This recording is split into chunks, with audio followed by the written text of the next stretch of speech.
Number 19 is the multiplication of two complex numbers.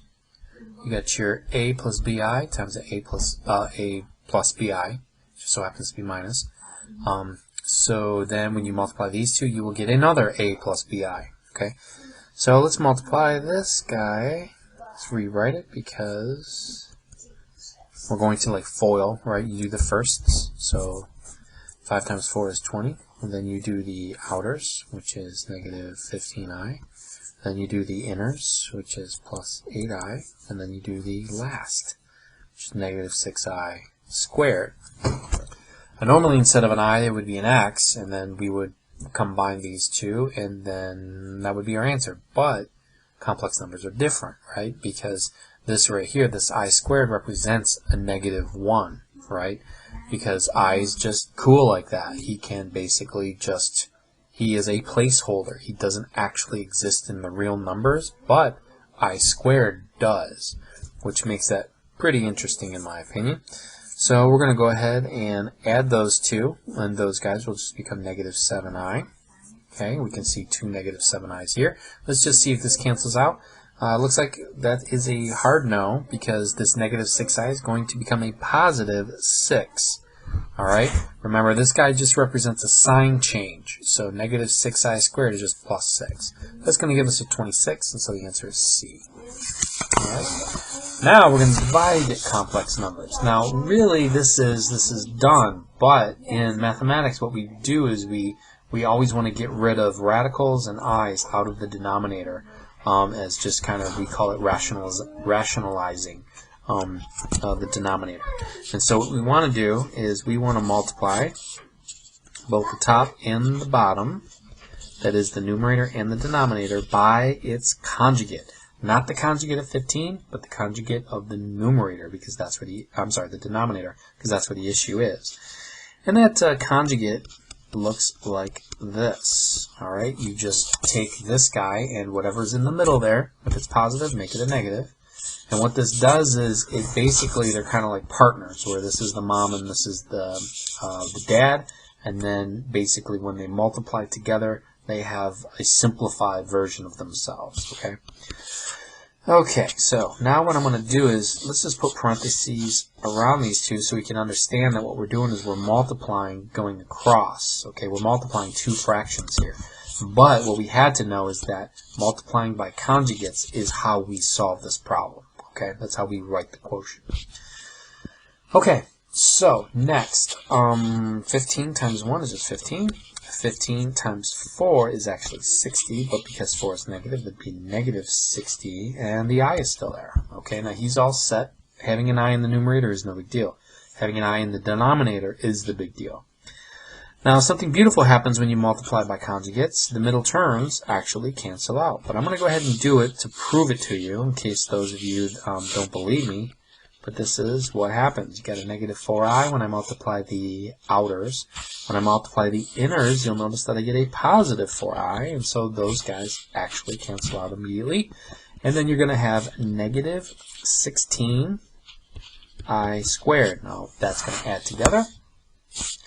That is a positive 16. Remember, I squared is negative, so it would be like this. It's really what you got. That's a positive 16. So 1 plus 16 is 17.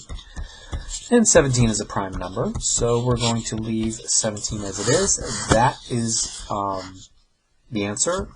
You will find, though, in some textbooks, or if you go higher in mathematics, you'll find that they will split the fraction up, and it's got something to do with like vectors, you know, but I haven't done that stuff in so long. So you just kind of, this is totally acceptable, and that's probably what you would see on the SAT. Okay, number 21, where are we at? 4 minutes. We can do this quadratic formula. Now, maybe, look at how different these 4 answers are. Maybe there's a way where I don't have to do the quadratic formula all the way. Okay, maybe I can get to a spot where I can just kind of stop and know that, okay, that has to be my answer, or this has to be my answer. So whenever you're doing the quadratic formula, and you're kind of forced to, I wouldn't even like to factor that anyway. Even if this was factorable, I'm still going to use the quadratic formula because 9 is too large, and then I'm going to get 56, I don't know, or 63 factors that add to -7. I just don't know if it's possible. This answer says that it would be, but highly unlikely. So I'm going to go ahead and start with the discriminant, right? Whenever you need to use the quadratic formula, you always want to do the discriminant first. And so you want to identify what your A, B, and your C are. So B squared would be -7, so that's going to be positive 49, minus 4 times A times C. Okay, now I can already tell you that this is going to be a negative number, which means that when I go back to my quadratic formula, I'm going to be taking the radical of a negative number. So B and C are out of the picture because this has an I and that has an I. I'm going to have an I no matter what. Okay, it's just really to what extent. Alright, so I'm already down to a 50-50. Now let's see if this number shows up here or here. So let's see what can happen. Alright. Let's do 49 minus 4. I'm going to type it in exactly as I see it here. 4 times 9 times 7 and -203. Okay. Look familiar? Sure does. In fact, let's see what happens. I got a feeling it's this guy already, but let's just see if it possibly could simplify here. Let's make sure that the 7 and the 18 pan out. Alright, so remember x equals is the quadratic formula. Negative b, so -7 would give us a positive 7. So far, so good. Okay, plus or minus, I get an I, 203, and then let's see, does this finally work? We got a 2 times A is 9, there's our 18. Alright, that's our answer. So A is the correct answer, and it's relatively quick for that. Alright, let's see if we can do one more problem. Let's turn the page. Oh, got another quadratic formula. Alright, cool. So, it looks like, look at our possibilities here. Let's see what happens. It is set to 0, so this guy's ready to go. My A is this guy, my B is this guy, and my C is that. So let's go to always go to the discriminant first. Don't do the whole formula all at once. Always do the discriminant, because then you might actually save yourself some time. You'll notice that the 203 was that was pretty good. In fact, if we were pinched for time, we would have just circled that answer. But we have time, so we can test it. Okay, make sure that we're absolutely correct.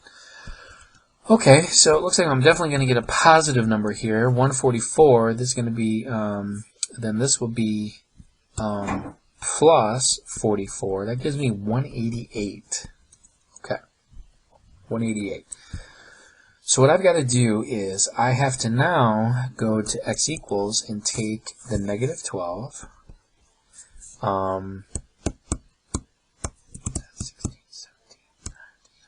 Adds up to 8, that's divisible by 4. So this guy's actually divisible by 4. Okay. And then 2 times A. 2 times A is actually 22. Okay. So I don't see that. I see this, okay, but I see 188, so that can't be it. So what we want to do is this guy breaks down. He must, because I can take 188, I know it's divisible by 4 because when I added them up, it added up to 17. 17 adds up to 8. So you add the digits, and 8 is divisible by 4. It's a neat little trick. If you don't know that, then you will have to keep trying. Okay, keep trying until you get a perfect square. You need a pair of something to kind of come out of that radical. So, looks like we are on the right track to get 47. It's got to be either this guy or this guy now. Alright, because 47 is a prime number. So let's see what happens. We get -12 plus or minus. Now a pair of 2's is coming out of the 4. So he will go here, and then we'll have 47. Okay. So you can see here that all three of these terms, and this is what's very important, you can only simplify if all three have something in common. Do they have a common factor that can be factored out? Okay. And 2. 2 will go into all of those. So I'm going to divide this guy by 2. I will divide this guy by 2, so he'll just go away. And now I've got plus or minus radical 47. And then divide that guy by 2. Alright, so it looks like the answer is A.